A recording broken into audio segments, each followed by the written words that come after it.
I've done lots of monster rankings over the years, and I've gotten to see all kinds of different creatures. Some of them great, some of them not so great. This list is all about D-tier monsters, the best of them as I can figure. What we're looking at here are the underdogs. They all have a couple really cool aspects to them, but everything else about them is lacking or just really limited in some kind of way. Sometimes they're just simple monsters, and that's fine. Trust me, speaking as a dungeon master here, I wouldn't want every single monster to be complex. That would be an overload. A good example of a D-tier monster is the Pegasus. It's a beautiful creature, and it's connected to a long mythological tradition. These elements make the Pegasus great in a way, but then everything else falls short. Stat block-wise, it's just some hit points, a basic hoof attack, and the ability to fly. It's just as intelligent as a human, and it even understands 4 different languages, but it itself cannot speak, not even with horse-type sounds, like how giant eagles speak their own language, composed of avian sounds. Its lore isn't bad, but it's nothing amazing either.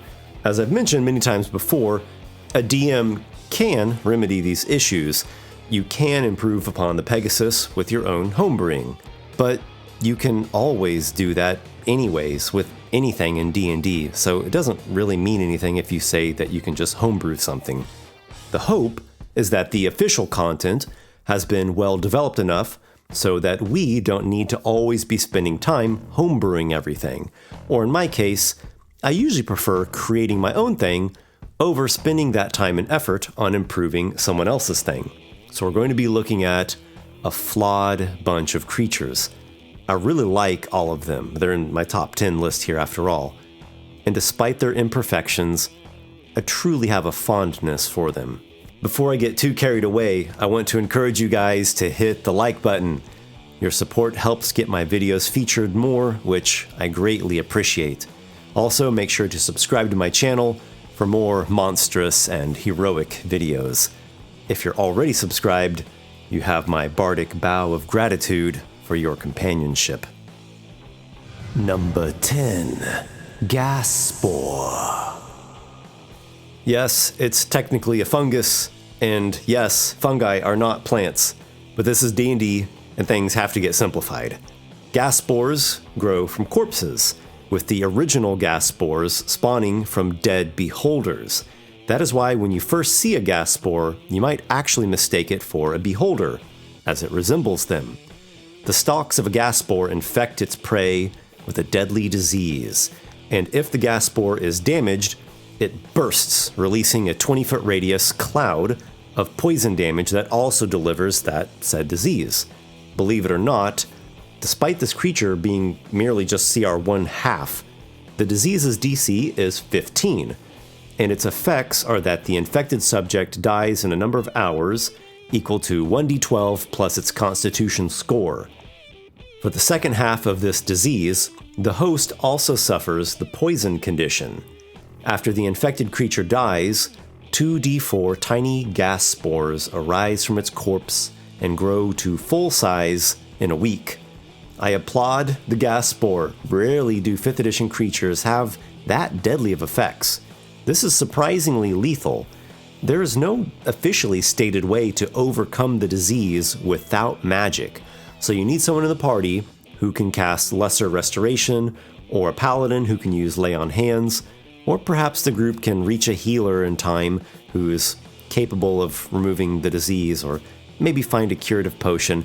A final interesting bit of lore is that the toxic spores emitted by the gas spore can carry memories from the original beholder that spawned its fungal lineage. A character who is afflicted by the spores, but cured before dying, retains these impressions, which could provide important information, or perhaps it could seed a strange character development arc in which the character becomes influenced by their beholder-touched mind. Number 9. Carnion Crawler. The Carnion Crawler is one of the best D-tier monsters ever. It's a simple, nasty, big bug and just so freaky. No, I'm not talking about the 5E art. I'm talking about the 3E and the 4E Carnion Crawler, with the green skin and the eye stalks, back when it was still an aberration. The 5E one just looks ferocious. Ferocious is less scary than weird. The first time I laid eyes upon the Carnion Crawler, boy did it creep me out. It gave me an unsettling feeling. It might have actually connected to some other creepy or odd memories of things that I watched as a kid. The Carnion Crawler is a very straightforward monster. It's a giant worm-like thing that crawls through dungeons and crypts, eating carcasses. It has spider climb, keen smell, a bite, and tentacles that inflict a paralysis-inducing poison. That is exactly the right mix of simple yet wonderful for a great CR2 D-tier monster. Number 8. Cave Fisher. There are 1,000 grisly fates for those brave adventurers who explore deep caverns. Being lassoed by a giant spider crab, pulled up to its high ledge, and eaten alive is probably one of the more unique ways to die. The Cave Fisher is one of the most creepy and interesting Underdark monstrosities that I can think of. I will admit that I think this monster should have been designed better, mechanically speaking. That's something that kind of holds it back. In Volo's Guide to Monsters, it's unclear how the Cave Fisher hits or ensnares a prey with its filament. Then, in Monsters of the We Wish We Were Marvel multiverse, its mechanics got reworked and clarified. Now if you read both the stat block and the lore, you do learn that the Cave Fisher doesn't actually hit or ensnare like lassoing. It just waits for prey to come along and just kind of bumble into the sticky filament that it has dangled down somewhere, and it usually just preys upon little small critters. I guess that's okay, just kind of waiting for something to get stuck to it. The mechanics still don't say if there's some kind of perception check or dexterity saving throw to avoid this. So yeah, patiently waiting on your dangled line does make it more like actual fishing, but it just isn't as cool as the thing actively striking you like a chameleon tongue style. Great concept, great theme, I just think it needs some reworking. The Cave Fisher also has a couple interesting details that add to its ecology. One is that it is not only edible, like a crustacean food source, but its filament is a natural resources that underground races utilize, like a glue or maybe even tethers. And its blood is a type of liquor. It's used as an ingredient in certain Underdark brews, or even drunk straight by those of a more daring persuasion. And then, connecting to this noteworthy point is that cave fishers are innately afraid of fire. Their blood is flammable, it has that much alcohol in it. Some underground races collect and hatch cave fisher eggs, raising the young ones to be guard beasts, and they utilize fire as a means of exerting control throughout this rearing and training process. Number 7, Shadow. When it comes to very low CR undead, the Shadow is a fantastically wicked entry.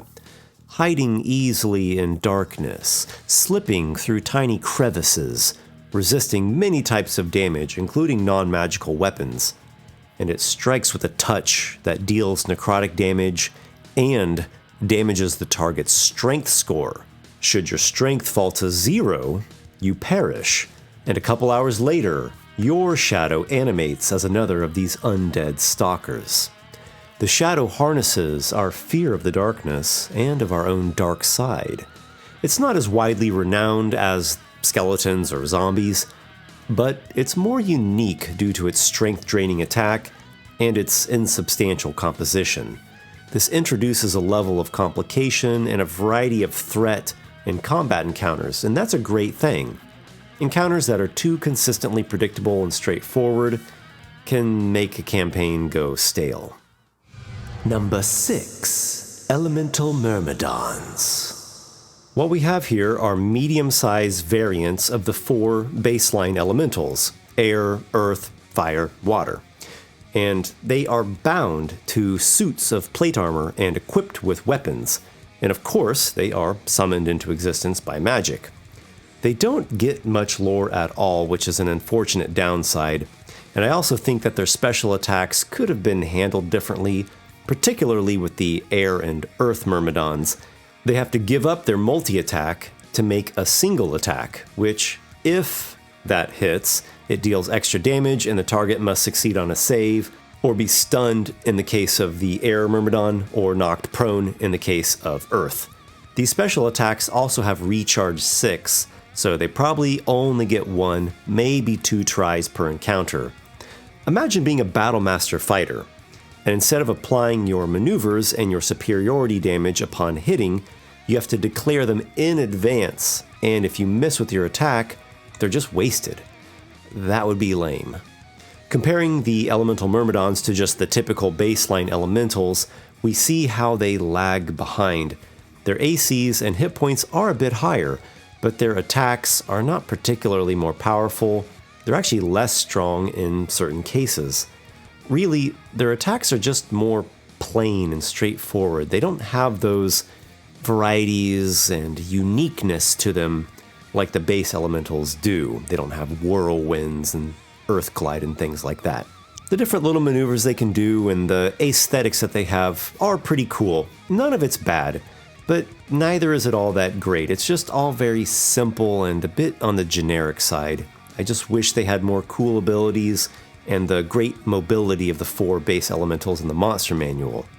The possibilities are many, and while the Myrmidons as is have some coolness to them, it just would have been much better for them to go further and truly be something special. Number 5, Spawn of Caius. While basic, lesser undead like zombies and ghouls are great in their own ways, the Spawn of Caius has always struck me as being extra gross and horrific. According to many scholars, Caius was originally a powerful high priest of Orcus, the demon lord of undeath. He created a number of different kinds of undead, including what is now known as the Spawn of Caius. It's a zombie-like thing that is infested with writhing green worms. This depraved shambler launches its worms onto living targets. When this occurs, the target has just a few seconds to smash or scrape the worm off before the thing burrows into the victim's skin. This causes ongoing necrotic damage, and upon slaying the person, the corpse rises just 10 minutes later as a new Spawn of Caius. Caius himself went on to become the epic Worm That Walks, a sort of lesser deity who seeks to usher in the Age of Worms, a time in which undead infest and take over the entire world. There's some great lore associated with Caius and his different undead hordes, with the Spawn of Caius serving as the bulk and mass of his undead army. Number 4, Helmed Horror. There are lots of great construct monsters in D&D, and in terms of those in D tier, the Helmed Horror is as good as it gets. It is a flying, magic-resisting, sword-wielding guardian with a few rather unique defensive traits. It is immune to being stunned, immune to force damage, and immune to 3 specific spells selected by its creator. Very, very few creatures have any of those things. The Helmed Horror also possesses a surprisingly high level of intelligence, though it cannot speak, nor is it cunning enough to alter or fortify its surroundings. As with all constructs in 5e, the monster manual unfortunately does not specify how long it takes to create a Helmed Horror, or how much they cost in materials or components, if any certain spells or successful skill checks are required. It just seems that after 3e, all constructs are largely missing this information, so GMs just figure something out that seems to make sense in your own world. Probably my favorite thing about this monster is its aesthetic, and in fact, its 5e illustration is really better than ever. It keeps to the old school style, but it adds a sort of new school touch. The Helmed Horror has always looked really cool though. It's slightly exotic and it's menacing, eerie, even kind of sinister. Well, horror is in its name after all. I really wish this monster was of a higher tier. If it only had, like, one more unique ability and a touch of intriguing lore and some way to actually have it interact more with the characters. We are now coming to the top 3 D-tier monsters in D&D. And I want to take a moment for a really exciting announcement. I am working on my next 5e book. It's called Monstrous Heroes, and it's all about playing monster classes. This book is made for both players and GMs. It's going to feature 14 new full classes, subclasses and everything, as well as backgrounds, feats, items, spells, and a section of campaign plots and monstrous cities to help GMs implement settings and adventures for parties with non-humanoid characters. It uses the familiar structure of 5th edition, but really takes things beyond the limitations of the typical races and classes that we see. Minotaurs, ogres, vampires, elementals, fiends, celestials, fae, revenants, even dragons. All of this and more are going to be found inside this book, ready to inject a powerful dose of new energy into your campaigns. On February 21st, I will be launching the Kickstarter for Monstrous Heroes, so make sure to check it out and get your copy on reserve. Being that I'm one of the underdogs myself, this Kickstarter campaign is what I need in order for this project to ever see the light of day, or the moonlight of night. So I am calling upon you all, my brave companions. Check out the Kickstarter to bring these monster characters to life. See the link down in the video description to visit the Kickstarter page, and you can also get a free preview PDF that lets you play a few of the monster classes right away. Now, back to the top 3. Number 3, Gibbering Mouther. The Gibbering Mouther is another weird creature that I love. It is so freaky and grotesque. This creature is really one of the best of D tier. It's just so damn stylish, and it's like a nightmarish style. Its abilities are really interesting, really unique. They are the kinds of abilities that throw a monkey wrench into the character's typical strategies. It causes the ground within 10 feet of it to become all doughy and sticky. This slows down or even stops character movement, and a character who begins a turn within 20 feet of this aberration risks being afflicted with a madness that causes it to act randomly on that turn, possibly even attacking an ally. The Mouther also has a number of bite attacks, as you might imagine, and the bites can even drag the character down to the ground while the mouths are gnawing on him. Oh, it also has this gross, blinding spittle action. The lore of the Gibbering Mouther is really quite basic, and it has almost nothing in terms of any built-in role-playing, so it is held back from the higher tiers. Number 2, Chimera. Another of the very best D-tier monsters is the Chimera, and it's practically the mascot of the monstrosity creature type. The Chimera traces far back into the mists of the ancient world. The ancient Greeks defined it as the composite of lion, goat, and snake, and it breathed fire. But even farther back into Mesopotamia and the earliest civilizations known, we still find chimera-like or manticore-like winged lions. It's bewildering, confusing, terrifying. It's a monstrosity of chaos and savagery. According to 5e lore, the first chimeras were created by none other than the demon lord Demogorgon, who himself is a composite of different parts, 2 mandrill heads, tentacle arms, and so forth. Upon being summoned into the world by mortals, Demogorgon regarded the mundane animals as weak and simple. He set about fusing together an amalgam of different creatures, thus forming the multi-headed horror we see here, and infusing it with a grim cruelty and a fearsome destructiveness like what we see with all demons. In the case of the Chimera, the creature combines the worst traits of its constituent parts: the dragon's lust for raiding and greedily accumulating a treasure hoard, the lion's nature to hunt and dominate a territory, the goat's stubbornness and appetite to eat everything. Additionally, the Chimera has many hated rivals, which are also other fantastic kinds of beasts, like griffins, manticores, wyverns, and dragons. Chimeras are known to torment and torture their prey, exhibiting a fiendish type of cruelty. Though, like with dragons, it is possible to garner favor with the Chimera by offering it gifts and flattery and possibly even sacrifices, depending upon how gray-hearted you are. A well-fed and well-bribed Chimera can potentially be a powerful ally, though a villainous one.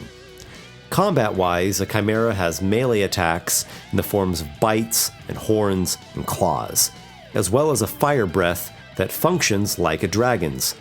Though it has only a short range of a 15-foot cone, I would probably bump that up to a 30-foot cone personally.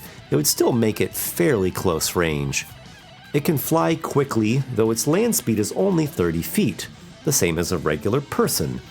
Again, I would probably increase that some, due to the fact that its body is that of a lion, and lions being one of the fastest land animals after all. As with all of the D-tier monsters, the Chimera just has a number of limitations, but as far as I'm concerned, it is the king of the low-tier monstrosities. We approach now the top D-tier monster of all creature types in all of 5e D&D, as far as your bardic friend here is concerned. Before I do that, I do want to make a few honorable mentions. These entries just barely didn't make this list, and they're all still great creatures in their own right. Bulazao, a goat-headed demon that spreads bloodlust, decay, and disease. Wyvern, dragonkin with venomous barbed tails. Frost giant, reaver giants that dwell within frozen caves in glacial fortresses. And Boulette, or Boulet if you will, a burrowing, jumping land shark. I also want to mention that in previous monster ranking videos, I rated the Vrock Demon, the Bone Devil, and the Mezoloth as D tier, but in reviewing them, I think they really should have been higher, C tier at least, so that's why they're not featured here in this video. Thus, the award for Best D tier monster goes to none other than number 1, Troll. Trolls are another monster that I've always liked, and another one that reared its ugly head from the early days of my childhood by ways of fairy tales and such. We all know that trolls are savage, cruel, ugly, foul, violent-tempered, flesh-eating, perhaps more so than any other giant out there. And there seems to be no end to the variations on the troll theme. There are the smaller trolls in Willow, the troll race in World of Warcraft, the much larger ones from the Troll Hunter movie, the three-eyed simian trolls of the Elder Scrolls, and those lovable abominations, the Norphin trolls, that are more like gnomes than anything. The trolls of D&D are green-skinned, warted things with long limbs and deadly claws and savage fangs. Their most notable trait is their regeneration, though. It recovers them 10 hit points at the start of each of their turns. Unless the troll is damaged by fire or acid, the regeneration continues, and the troll is nearly unstoppable. An amusing optional table in the troll entry is how to play out the troll's limbs or even its head after being severed, yet continuing to pursue and attack the characters. A final interesting note is the paragraph about troll freaks in the monster manual, which talks about how trolls are sometimes known to mutate due to the effects of their regeneration, either regrowing duplicate body parts, or body parts in the wrong positions, or even gaining the traits of other creatures that the troll has devoured. There's just so much potential with this. I could see myself really delving into a bunch of interesting variant troll monsters. They seem just so customizable, so variable. Due to this creative potential and their immensely savage aesthetic and their time-honored status in the game, I crown the Troll as the #1 D-tier monster in D&D. I have run them countless times in my campaigns at all kinds of levels. Probably my favorite troll encounters have been at low levels, with parties that didn't even have fire or acid magic on hand, and they had to find some kind of creative solution to overcome the troll. Otherwise, it would just keep going and rip them all to pieces. So that does it, my fellow adventurers. Try not to get yourselves devoured by these terrific and terrifying monsters, or sliced to shreds, or turned into giant fungus spore hosts. If you do end up getting slain, though, may your death be glorious and heroic. And until that fateful day, may your adventures be many.